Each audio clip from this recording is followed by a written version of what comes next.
श्री सद्गुरु महाराज की जय।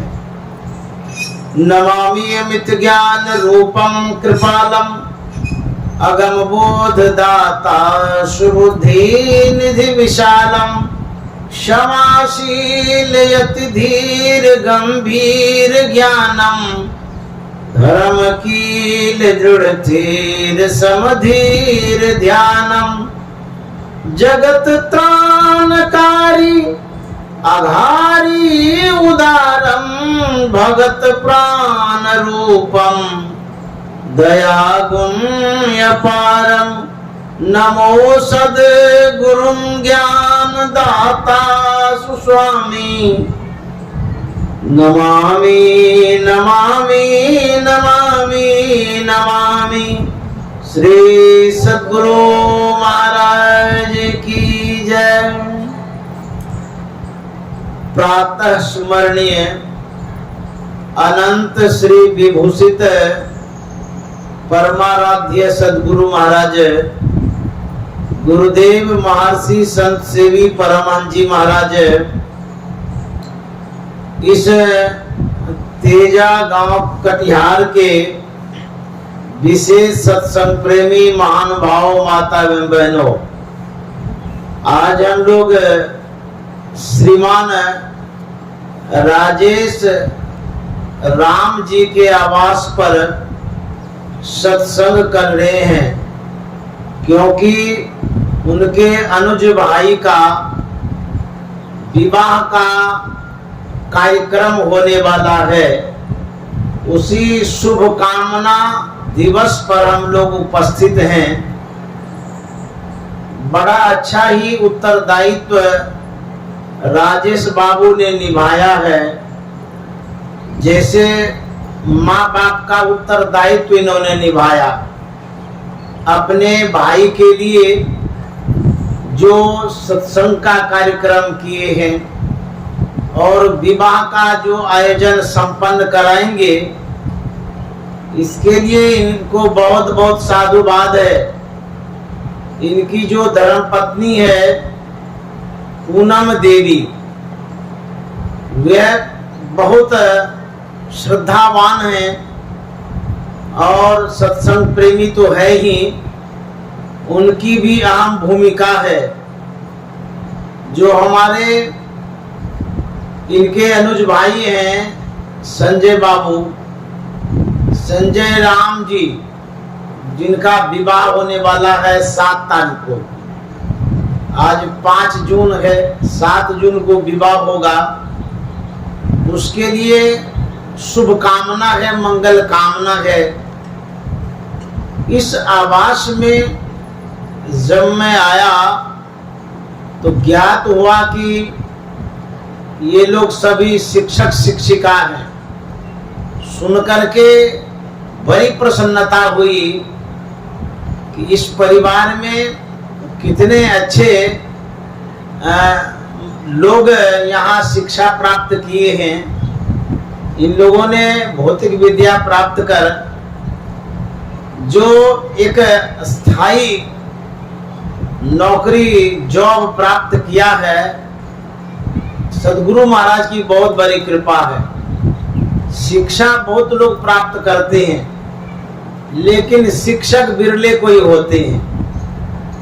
इन लोगों ने शिक्षा प्राप्त किया और शिक्षक पद पर नियुक्त भी हैं ये लोग। तो इन लोगों को बहुत बहुत साधुवाद है। जो हमारे राजेश बाबू हैं, ये भी शिक्षक हैं। संजय बाबू भी शिक्षक हैं। जो गुरु भक्ति पूनम देवी हैं, वो भी शिक्षिका। देखिए, तीनों के तीनों पढ़े लिखे हैं और एक भौतिक अच्छे अवलंब पर खड़े हैं। तो बड़ी खुशी की बात है। और आप लोगों ने जो संत मत सत्संग करके शुभ विवाह करने का मन बनाया है, यह भी बड़ा अच्छा संयोग है, बड़ी अच्छी सोच है।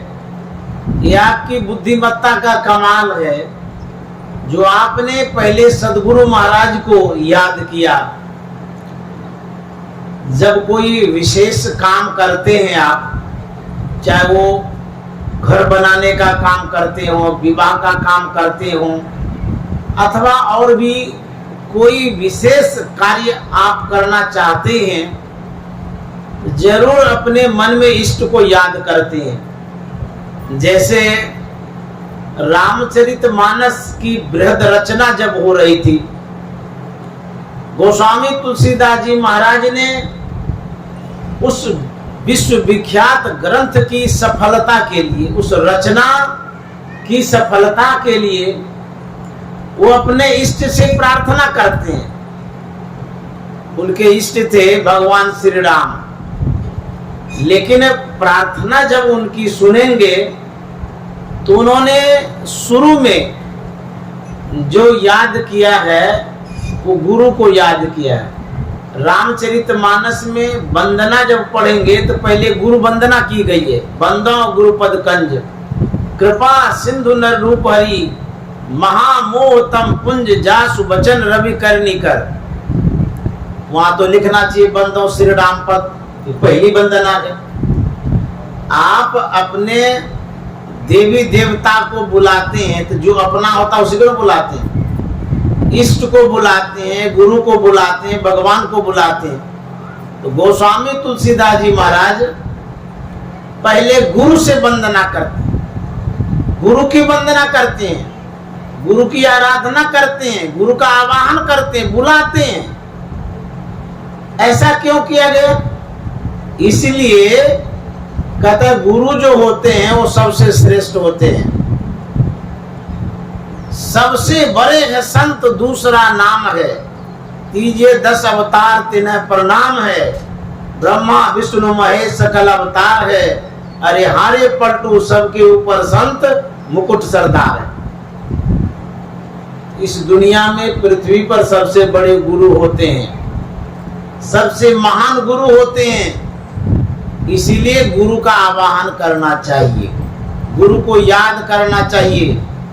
जो राजेश बाबू ने और पूनम देवी ने याद किया है गुरु महाराज को, बहुत अच्छा काम किया है। क्योंकि जब गुरु प्रसन्न होते हैं तो दुनिया का कोई भी व्यक्ति आपका विघ्न बाधा नहीं कर सकता है, कोई टुटका पुटका नहीं कर सकता है। गुरु कैसे होते हैं? सामर्थ्यवान होते हैं, शक्तिशाली होते हैं। गुरु के पास सभी सिद्धियां होती हैं।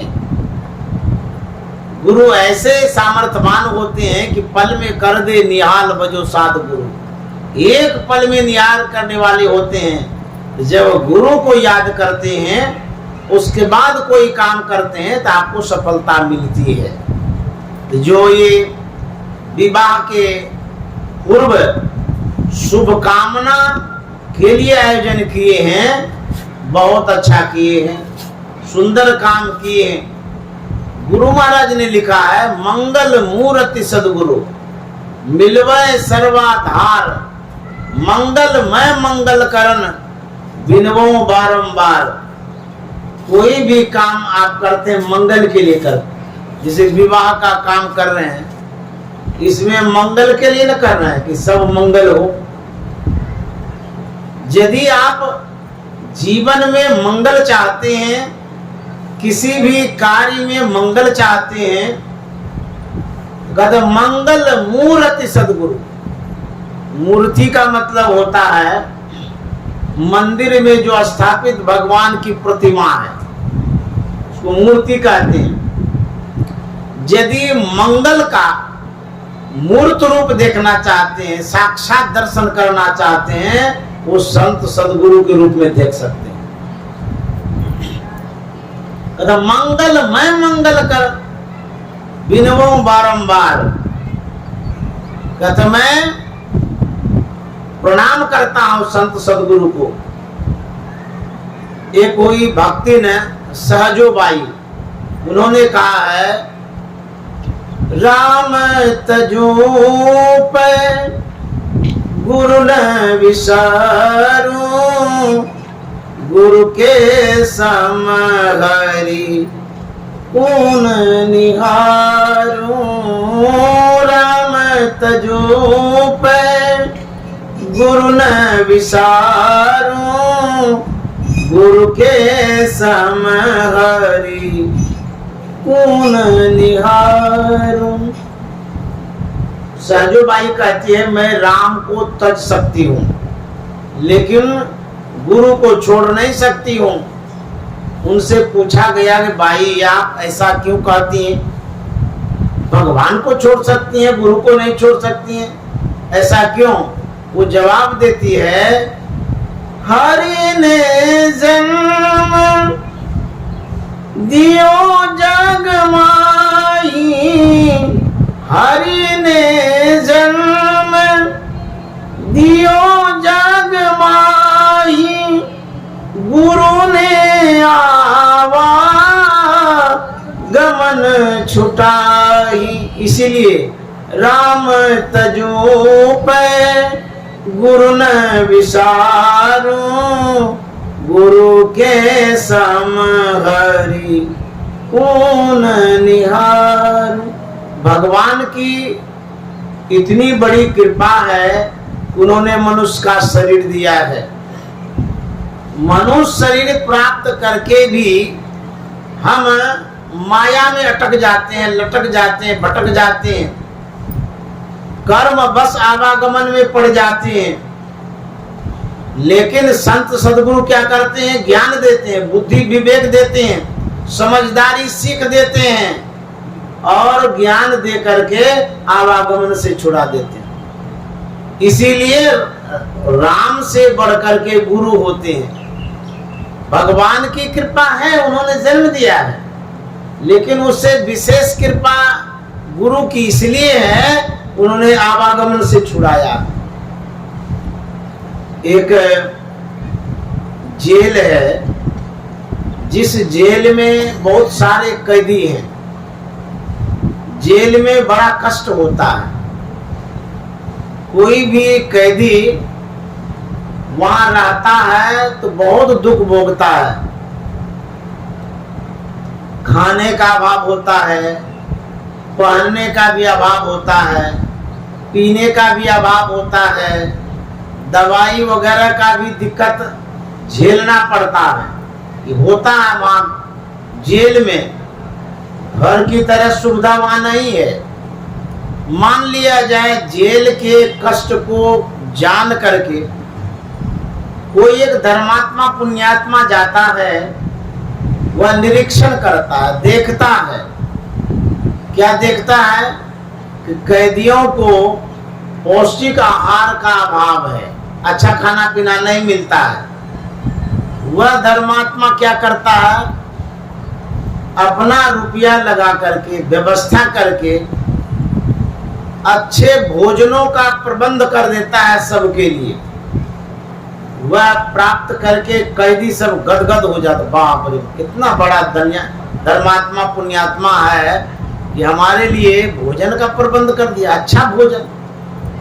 दूसरा कोई जाता है, देखता है कि वहां शुद्ध पानी का अभाव है, जेल में केंट आरओ लगा देता है, मशीन लगा देता है पानी शुद्ध करने वाला। वह शुद्ध पानी पाकर के सभी कैदी बड़ा खुश होता है, गुणगान करता है, नाम लेता है, कितना अच्छा पुण्यात्मा धर्मात्मा है जो हम लोगों को पीने के लिए शुद्ध पानी का प्रबंध कर दिया। कोई और जाता है, देखता है कि अस्वस्थ व्यक्ति है, जेल में कष्ट से करा रहा है, वह औषधि का प्रबंध कर देता है, दवाई का व्यवस्था कर देता है। वह पाकर के सब के सब कैदी खुश हो जाता है। कोई जाता है, ठंड गर्म वस्त्रों का प्रबंध कर देता है। जितनी सारी व्यवस्था होनी चाहिए, एक एक आदमी जाकर के जेल में वह व्यवस्था पूरा कर देता है। कैदी सब व्यवस्था पाकर के बहुत खुश होता है, प्रसन्न होता है, गुणगान करता है, नाम लेता है। सब कुछ पाकर के भी कैदी के मन में एक खटका रहता है। अब सब जब मिलिए गया तो खटका क्या रहा? खटका यही रहा, कभी कभी कैदी यही सोचता है सब चीज तो मिलिए रहा है लेकिन आखिर तो जेल में है, ये मन में खटका रहता है। एक कोई व्यक्ति जाता है, कोई प्रबंध नहीं करता है, पैरवी कर देता है, पैरवी करके जेल से सभी कैदियों को बाहर कर देता है। तो कैदियों को कहिए जेल में तो बढ़िया था, खाने पीने के लिए व्यवस्था बढ़िया कर दिया था, सारा प्रबंध था, आप बाहर क्यों जा रहे हैं? वही रहिए। आपको जेल में अच्छा लग रहा था कि बाहर में अच्छा लगेगा? सब कैदी कहेगा भले वहां प्रबंध बढ़िया था, व्यवस्था खाने पीने की रहने की अच्छी हो गई थी, लेकिन हम परिवार के साथ रहेंगे, भले नमक रोटी खाएंगे लेकिन परिवार के साथ रह करके जितनी खुशियां होगी उतनी खुशियां हमको जेल में नहीं मिल सकती। अब जरा सोचिए, आपकी व्यवस्था जो जेल में किया गया है वो अच्छा था, अथवा जिसने सिर्फ पैरवी करके बाहर कर दिया वो आपके जीवन में विशेष था। सब के सब जितने कैदी हैं यही कहेंगे नहीं नहीं जो बाहर कर दिया है वही अच्छा था, क्योंकि जेल तो जेल होता है। ठीक उसी तरह से यह संसार और शरीर जेल है, कैद खाना है, इसमें हम लोग कैद हैं। भगवान ने कृपा किया है, सब व्यवस्था किया है, उन्हीं की तो व्यवस्था है। पृथ्वी, पानी, हवा, आकाश, जल सब उनकी व्यवस्था है। लेकिन उस व्यवस्था के रहते हुए भी आपके मन में ये खटका होते रहता है। ये क्या खटका होता है? आपके मन में यही खटका होता है कि सब कुछ तो बढ़िया है, घर मकान दुकान सब चीज, लेकिन एक दिन यहाँ से जाना होगा, ये लफड़ा है। इतना बढ़िया घर है, मकान है, परिवार है, सब कुछ है, लेकिन भगवान ने जाने का जो ये लफड़ा लगा दिया, ये ठीक नहीं किया है। एकांत में जब आप होते हैं तो जरूर आपको ये जो खटका है दुख देगा। भगवान के कृपा से सब कुछ मिला है, लेकिन एक दिन मर जाता है आदमी, ये ठीक नहीं किया। ये होता है ना, सबके मन में होगा। गरीब आदमी है उसके भी मन में होगा हम नहीं जाना चाहते। कौन जाना चाहता है यहाँ से? कौन मरना चाहता है? पैसा वाला है उसके भी मन में होता है कि अरब खरबपति हम हैं, इतना रुपया जमा किए तो भोगेगा कौन, मर जाएंगे तो। सब कुछ तो मिल ही रहा है, 4 व्हीलर गाड़ी है, बैंक बैलेंस करोड़ों का है, समाज में मान सम्मान प्रतिष्ठा है, शरीर से पहलवान हैं, पढ़े लिखे बहुत हैं, सबसे आप खुश होते हैं। लेकिन एक बात जब मरने की आती है वहीं पर आप फेल हो जाते हैं। अरे राम, इतना होते हुए चले जाएंगे हम संसार से। गरीब के पास पैसा नहीं है वो तो जाता ही जाता है, बीमारी के कारण, वो व्यवस्था के कारण। लेकिन राजा महाराजा के पास तो बहुत धन होता है, वो कहाँ रह पाता है। हम लोग प्रजा हैं, दिक्कतें हैं, एक दिन संसार छोड़ना पड़ता है। भगवान कोटि के जो आदमी आते हैं वो भी तो नहीं रह पाता। आए हैं सो जाएंगे, राजा रंक फकीर, एक सिंहासन चढ़ी चले एक बंधे जात जंजीर। ये आवागमन जो लगा दिया है जाने का, अंबानी भी जाएगा, उसको भी याद दिलाइएगा कि बाप रे बाप हम तो चांद पर घर बना रहे हैं, कैसे चले जाएंगे। मौत जहां आप जाइएगा वहीं पीछे पीछे जाएगा। काल अचानक मार से चांद पर भी मार देगा। मौत का साम्राज्य वहां भी है। आप बना के देखिए ना, घर चांद पर बना रहे हैं, बहुत लोग बना रहा है, जा रहा है वहां, वहां भी मृत्यु होगी। मृत्यु किसी को छोड़ती नहीं है, अचानक मृत्यु होगी। जितनी आयु है उतने दिनों तक रहेंगे, अब बीमार हो गए तो उसके पहले चले जाएंगे। मौत सबके सिर पर है। तो संत सदगुरु क्या करते हैं? संत सदगुरु ज्ञान देते हैं। ज्ञान दे करके हमें इस आवागमन के चक्र से छुड़ाते हैं। जन्म लेना बहुत बड़ा दुख है, मरने के समय भी दुख होता है। जन्मत मरत दूसरा दुख लागी। जन्मने और मरने में बहुत दूसरा दुख होता है। अब बीच का जो समय है, जिस समय जन्म बच्चा लेता है उसमें बहुत कष्ट होता है। जिस समय व्यक्ति मरने लगता है उस समय भी कष्ट होता है। ये बीच का जो कष्ट है, जन्म और मृत्यु के बीच का जो कष्ट है, ये तो समझिए भाव है। समझ गए? ये तो कम में दुख है। लेकिन कड़ाते तो रहते हैं, पेट का दर्द, नाक का दर्द, आंख का दर्द, लीवर गड़बड़, किडनी खराब, शुगर हो गया, हार्ट हो गया, ये सबसे तो कड़ाते ही रहते हैं। ये अलगे है। संत महात्मा कहते हैं कि सदगुरु का यही काम है, ये जो कष्ट दुख है इससे छुड़ाने की वो युक्ति बतलाते हैं। सुंदरदास जी महाराज कहते हैं, गोविंद के किए जीव जात है रसातल को। गोविंद के किए जीव जात है रसातल को। गुरु पद से सो तो छूटे जाम पंद दे। गुरु पद से सो तो छूटे जाम पंद दे। गोविंद मना भगवान, परमात्मा, ईश्वर। कहते हैं गोविंद के किए जीव जाते हैं रसातल। भगवान ने मनुष्य का शरीर दिया है, लेकिन फिर भी रसातल में हम चले जाते हैं, नरक में चले जाते हैं, दुख भोगने जाते हैं, आवागमन में पड़ जाते हैं। लेकिन गुरु उपदेश से तो छूटे जम फंद।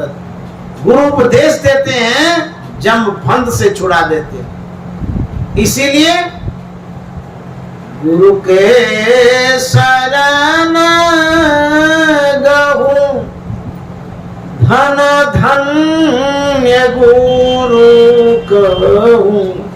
गुरु महाराज कहते हैं इसीलिए गुरु का शरण ग्रहण करना चाहिए। आज जो हमारे आदरणीय राजेश बाबू ने जो ये गुरु शरण ग्रहण करने का आयोजन किया है, यही कर्तव्य सेवकों, शिष्यों और श्रद्धालुओं का है। यही गुरु का शरण है। उनको याद करने के लिए यह एक अवसर है जो आपने आयोजन किया है सत्संग का। यह एक अवसर है गुरु को याद करने का। बहुत लोग और भी तरह से अपने आयोजन को संपादित किया करते हैं। विवाह का, घर का, आदि आदि जो भी कार्यक्रम होता है, किसी किसी को तो पता ही नहीं है कि कैसे हम करेंगे इस कार्य को। लेकिन बहुत सत्संग प्रेमी हैं, मैं बहुतों के यहाँ जाता हूँ, विवाह के पूर्व भी, विवाह के बाद भी सत्संग करता हूँ। शुभकामना होती है, सदगुरु महाराज से निर्विघ्न वो कार्यक्रम संपन्न होता है।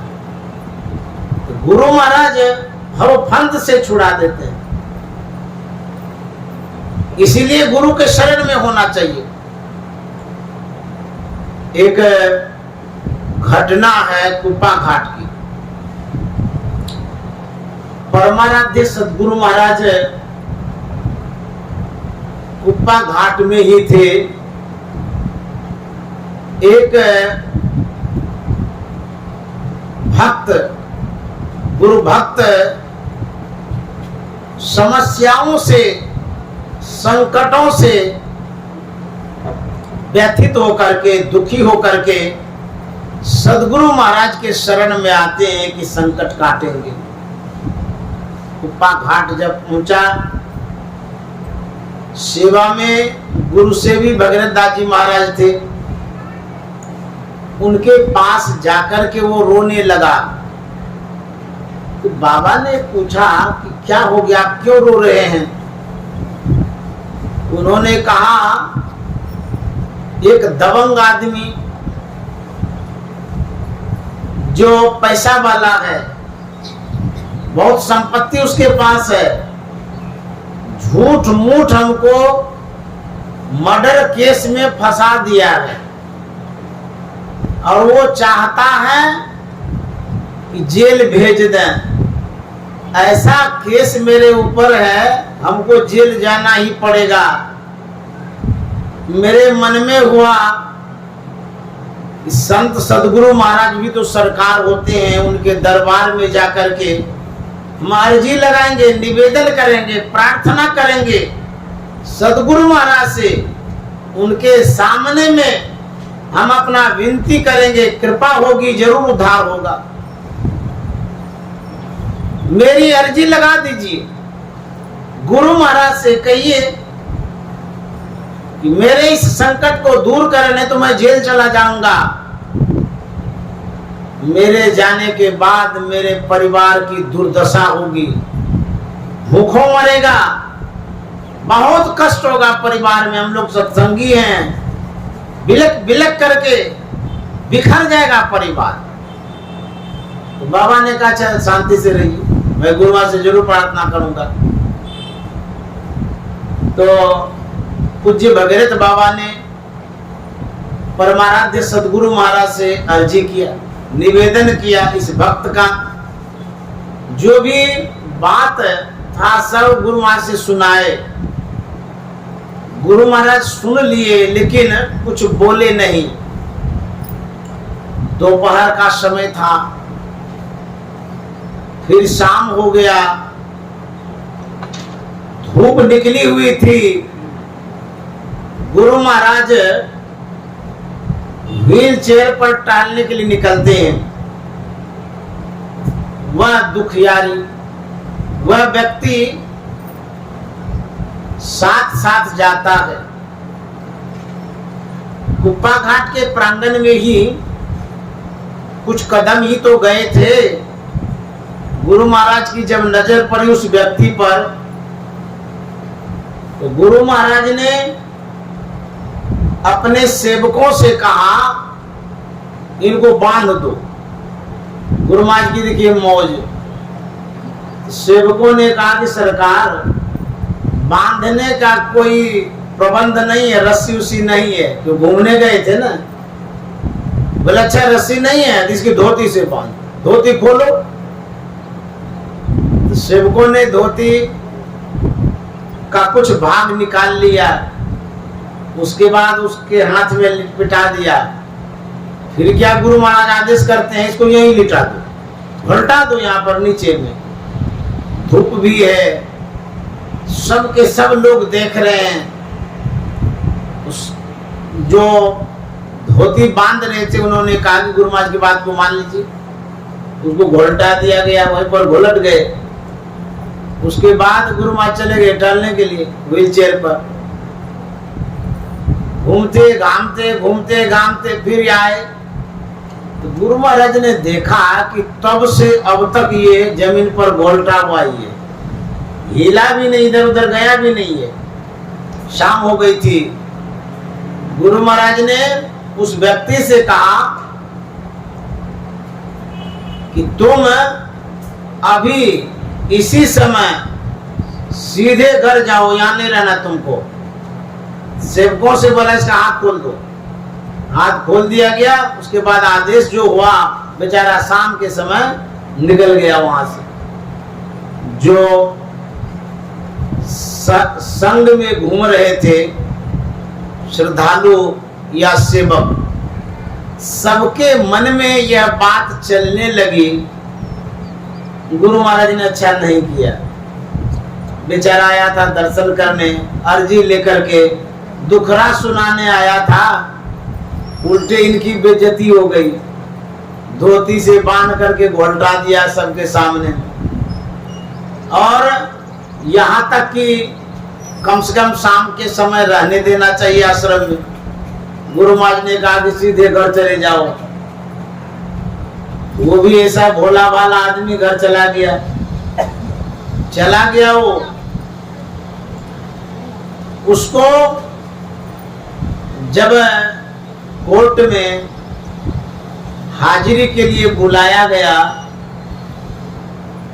वह कोर्ट में गया, सबकी सुनवाई हुई, गवाही हुई। जब इनकी बारी आई,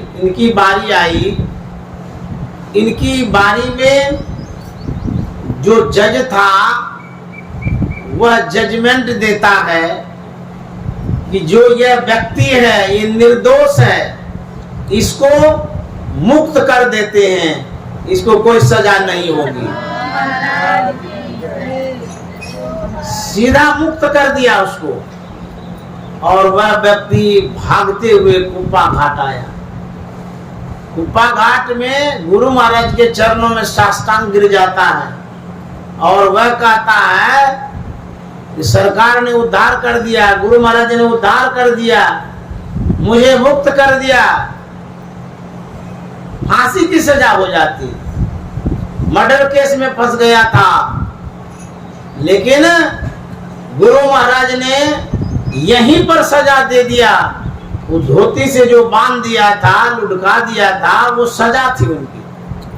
जो हो वह सूली सजा कांटे ही टल जाए। सदगुरु महाराज की जो सजा थी वही धोती बांधने की सजा थी। उसमें ऐसी सजा कट गई जो कि उसको जेल होना था। सदगुरु ऐसे होते, इसलिए बिना गुरु की कृपा पाए नहीं जीवन उधार है।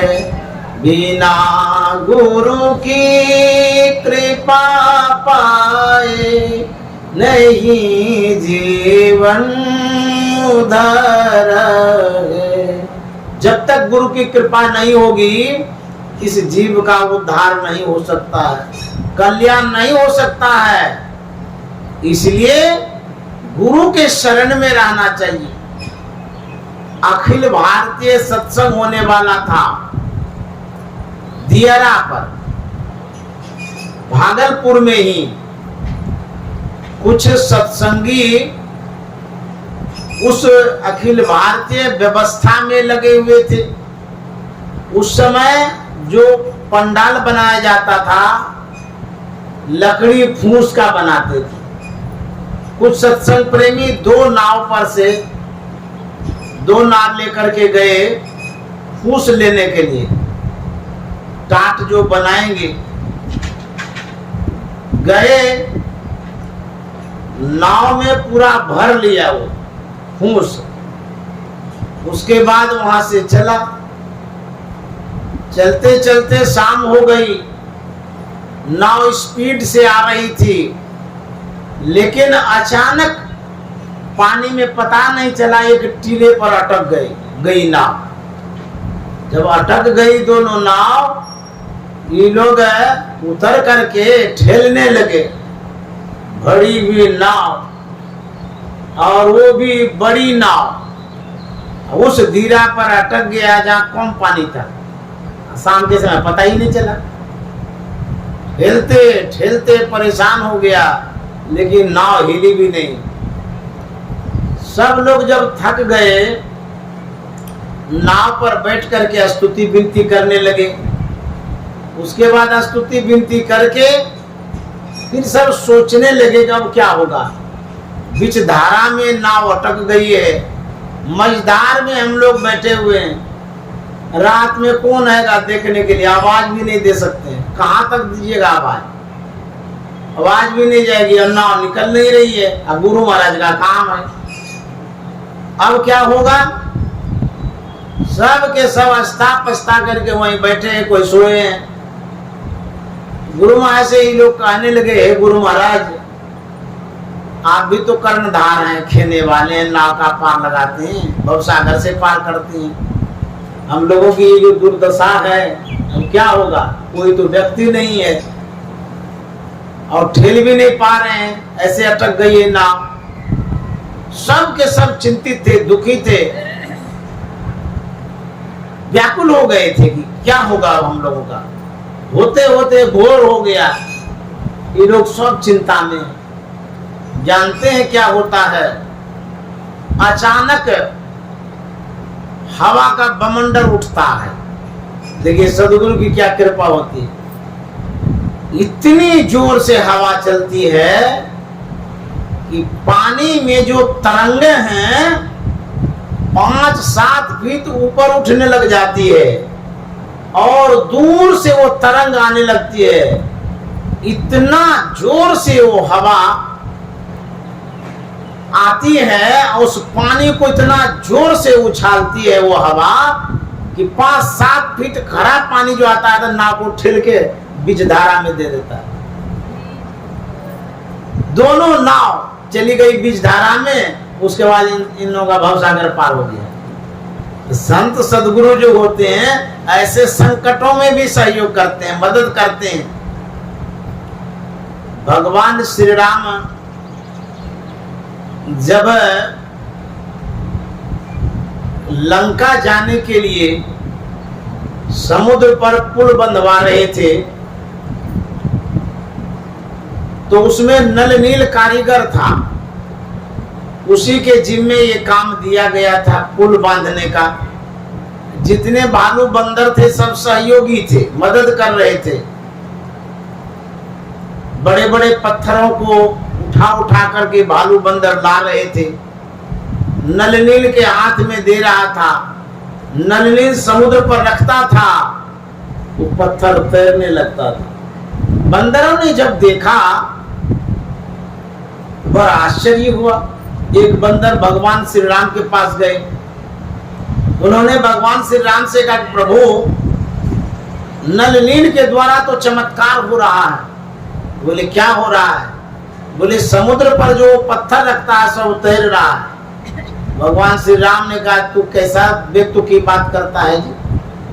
अरे पत्थर कहीं तैरता है? बोले हाँ प्रभु, हम देख करके आए तैरता है, आप भी चलिए देखने। कौतूहल बस भगवान श्री राम भी जाते हैं देखने के लिए। किनारे में जैसे ही गए, सही में जितने भालू बंदर थे सब पत्थर ला करके नल नील को देता था। नल नील जब रखता था तैरने लग जाता था। प्रभु श्री राम ने जब देखा तो कहा कि नल नील तू तो बड़ा चमत्कारी है जी, तू जो पत्थर रखता है सब तैरता है। नल नील ने कहा कि प्रभु ये मेरा कोई चमत्कार नहीं है। बोले तब तैरता कैसे? बोले सब आपकी कृपा से तैरता है। तो भगवान श्री राम ने कहा जब हमारी कृपा से तैरता है, जब हम पत्थर रखेंगे तो वो भी तैरेगा। तो बोले हाथ कंगन को हाथ से क्या, प्रत्यक्ष में प्रमाण की क्या बात है, आप रख करके देख लीजिए। एक बंदर छोटा सा कंकर लाता है, भगवान श्री राम के हाथ में देता है। भगवान श्री राम समुद्र पर रखते हैं और जैसे ही रखे गड़गड़ा के नीचे चला गया। भगवान श्री राम ने कहा नल नील तू तो कह रहा था आपकी कृपा से तैरता है, हम जो पत्थर रखे सो तो नीचे चला गया। तो नल नील ने कहा प्रभु वो तो जड़ पत्थर है, यदि आपके हाथ से चेतन ब्रह्मा छूट जाएगा वो किस रसातल में जाएगा, इसका कोई ठिकाना नहीं। गुरु महाराज ने कहा था सदगुरु करुण कर तर ठहर, धर्म में ही जावे पार में। सदगुरु के कृपा के नीचे रहना चाहिए। तो कृपा कब होती है? जब आप किसी की सेवा से प्रसन्न हो जाते हैं तभी कुछ आप उसको देना चाहते हैं। जैसे बेटा से खुश हो गए तो उसको कुछ गिफ्ट देना चाहते हैं, बेटी से खुश हो गए तो कुछ गिफ्ट देना चाहते हैं। जिससे आप प्रसन्न होते हैं उसको कुछ देना चाहते हैं। तो कृपा कब मिलेगी? जब गुरु खुश होंगे। गुरु कब खुश होंगे? जब उनके कहे अनुसार चलेंगे। उनकी क्या आज्ञा है? सत्संग नित और ध्यान नित रहिए, करत संलग्न हो, व्यभिचार चोरी नशा हिंसा झूठ तक न चाहिए। रोज सत्संग करिए, यही गुरु का चरण है, शरण है, इसी से कृपा होगी। आज आपने विशेष सत्संग किया, शादी होगी उसकी शुभकामना के लिए किया, कृपा अवश्य हो रही है, होगी भी, लेकिन इसको छोड़ना नहीं है, पकड़े रहेंगे। जब आप एक कार्यक्रम को संपादित करने के लिए एक दिन के सत्संग को कराते हैं, यदि आप अपने जीवन में रोज कुशल चाहते हैं, मंगल चाहते हैं, शुभ चाहते हैं, रोज सत्संग करते रहिए, अपने से करिए। रोज करते रहेंगे, रोज संकट कटते रहेगा। पेट भरने के लिए रोज खाते हैं कि नहीं खाते? जब पेट भरने के लिए रोज खाते हैं तो इतना नहीं करते हैं गुरु महाराज का गुणगान करेंगे रोज। यदि नहीं खाइएगा तो भूख नहीं लगेगी, छटपटाने लग जाएंगे। जब खाना जरूरी है, सदगुरु का गुणगान गाना जरूरी है, इसीलिए रोज करिए। प्रभु श्री राम और विश्वामित्र मुनि, गुरु और शिष्य दोनों जा रहे थे। विश्वामित्र मुनि आगे आगे जा रहे थे और भगवान श्री राम पीछे पीछे जा रहे थे। जाते जाते एक जगह प्रभु श्री राम अटक गए, रुक गए। वहां एक शिला थी, उस शिला की ओर प्रभु श्री राम निहार रहे थे, देख रहे थे। अब गुरु जी आगे वहां खड़े। गुरु जी ने कहा कि राम, तुम अटक क्यों गए, रुक क्यों गए, क्या निहारने लगे? उस शिला को तुम देख रहे हो, जानते हो कि कौन सी शिला है, किसकी शिला है? बोले हाँ गुरुदेव, मैं जानता हूं, यह अहिल्या की शिला, श्राप बस शिला बन गई है। विश्वामित्र मुनि ने कहा कि राम, जिस अहिल्या ने जो अपकर्म किया, अनर्थ किया, न्याय किया, अधर्म किया है, उस अपकर्म के कारण उसकी ओर तो कोई झांकता तक नहीं है, ताकता भी नहीं है, उनसे सब घृणा करता है, उसके पास जाना नहीं चाहता है। तुम क्यों ताकते हो? भगवान श्री राम ने कहा था, गुरुदेव यही तो बड़ी विडंबना है, जिसकी ओर कोई नहीं ताकता है उसकी ओर मैं ताकता हूं। मेरा ही ऐसा स्वभाव, जिसको कोई नहीं पूछता है उसको मैं पूछता हूं। इसीलिए उद्धार करने वाले भगवान होते हैं, संत सदगुरु होते हैं, उनके शरण में जब रहेंगे आपका अवश्य कल्याण होगा। इसीलिए गुरु के शरण में रहना चाहिए। चलो चलो चलो भाई, धरु गुरु पद धाई, चलो चलो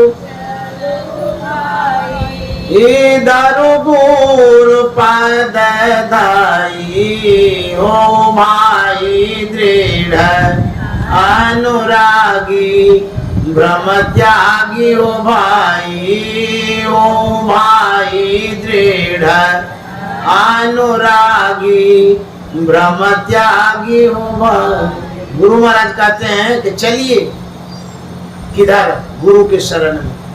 गुरु के चरण में कहेंगे गुरु महाराज तो है नहीं शरीर में, तो कैसे जाएंगे उसके पास?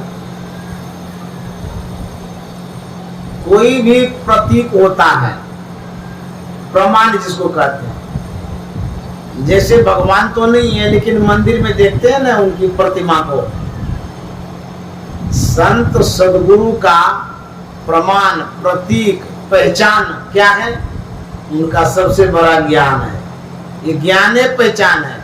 तो गुरु का शरण मतलब ज्ञान के शरण में चलिए। गुरु महाराज शरीर में नहीं है, लेकिन संस्मरण के रूप में, स्मृति के रूप में सदगुरु निवास और समाधि स्थल है, कुप्पा घाट भी है। तो यह एक प्रतीक है, पहचान है।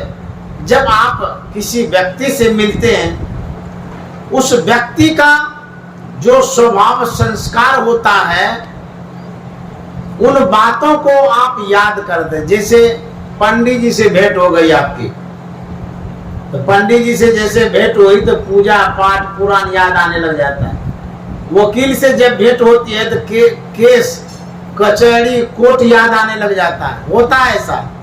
कोई मास्टरनी से भेंट हो जाए तो मन में होता है कि बच्चों को पढ़ाते तो अच्छा रहता। सिर्फ देखे हैं, देखने मात्र से उनसे संबंधित जो कार्य है वो याद आने लगता है। जब मौलवी से भेंट होती है तो नमाज कुरान आदि याद आने लग जाता है।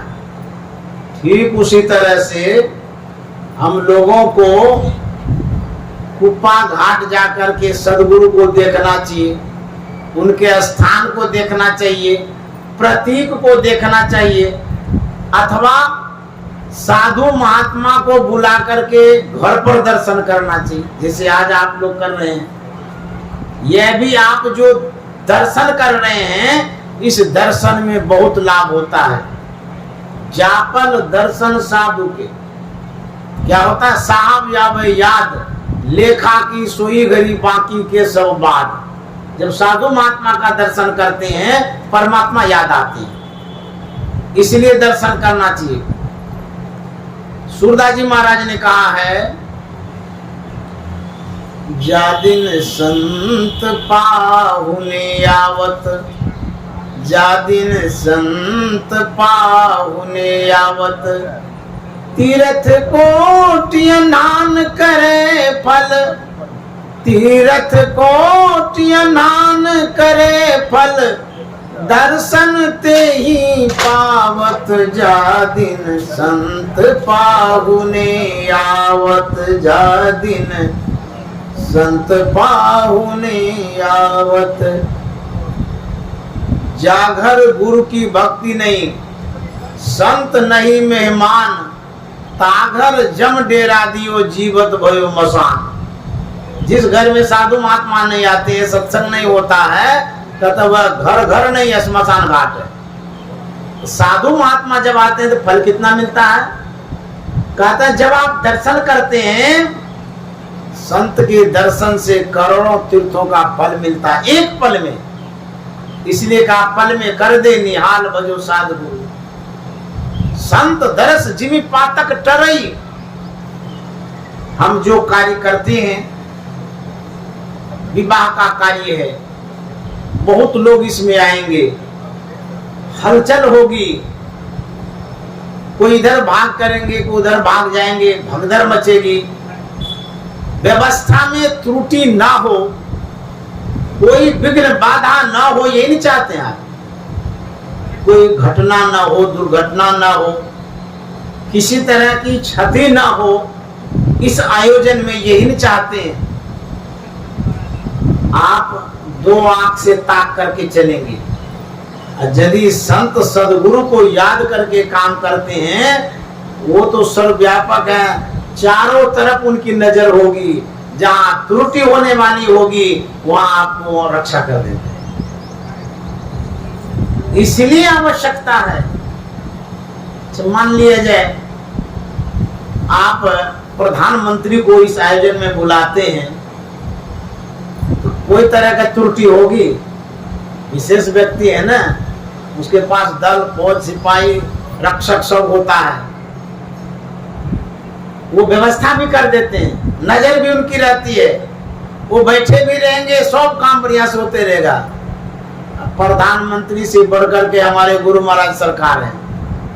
यदि उनको आप याद करके स्थापित करके किसी आयोजन में संकल्प लेकर के आप काम करते हैं, उनकी नजर चारों तरफ होगी, कहीं भूल नहीं करने देंगे, गलती नहीं होगी, कोई घटना दुर्घटना नहीं होगी, निर्विघ्न कार्यक्रम संपन्न होगा।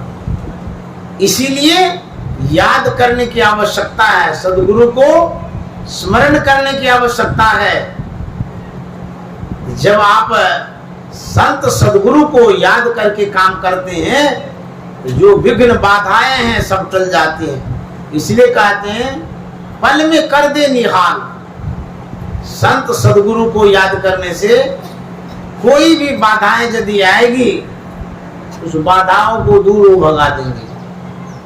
जैसे वर्षा आने का होता है तो गुरु महाराज उस बादल को छिन्न भिन्न कर देते हैं, हवा बन के, पवन पुत्र बन के, और आपकी जो बाधाएं वो टल जाती हैं। इसीलिए पहले गुरु को याद करना चाहिए। गुरु को याद करके सब काम करिए, आपका सब शुभ होगा, मंगल होगा। कोई इसमें दिक्कत की बात नहीं है। मैं बहुत जगह जाता हूँ, सत्संगियों के घर में सत्संग कर देता हूँ, वो विवाह का कार्यक्रम करते हैं, बढ़िया से सब संपन्न होता है। तो आपने जो यह आयोजन किया सत्संग का, बहुत अच्छा किया। अब मैं सत्संग समाप्त करना चाहता हूँ। प्राचीन काल के जो राजा महाराजा होते थे, उनकी परंपरा को जब आप पढ़िएगा तो पता चलेगा कि जब वो युद्ध के लिए जाते थे आराधना करते थे। चाहे रामायण की बात हो, महाभारत की बात हो, पढ़ लीजिएगा। जब भी वो कई सफलता के लिए जाते थे, युद्ध करने जाते थे, बड़ी विजय प्राप्त करने के लिए जब जाते थे, आराधना करते थे, अपने इष्ट का आवाहन करते थे कि शक्ति हमको दीजिए, हम इस कार्य में सफल हों। विजय जब प्राप्त कर लेते थे, जो सफल राजा होता था फिर क्या करता था, खुशी में, उमंग में, उत्साह में फिर आयोजन करते थे, सबको बुलाते थे। अब बुला करके पूजा पाठ जो कुछ भी होता था वो करते थे, खूब भोज भंडारा करते थे। और जो आपने ये आयोजन किया है, मैं शुभकामना मंगल कामना करता हूँ। विवाह तो बढ़िया से हो ही, लेकिन जो हमारे संजय बाबू हैं, उनका दाम्पत्य जीवन, पारिवारिक जीवन स्वकुशल बीते, खुशी खुशी बीते, बढ़िया से जीवन बितावे।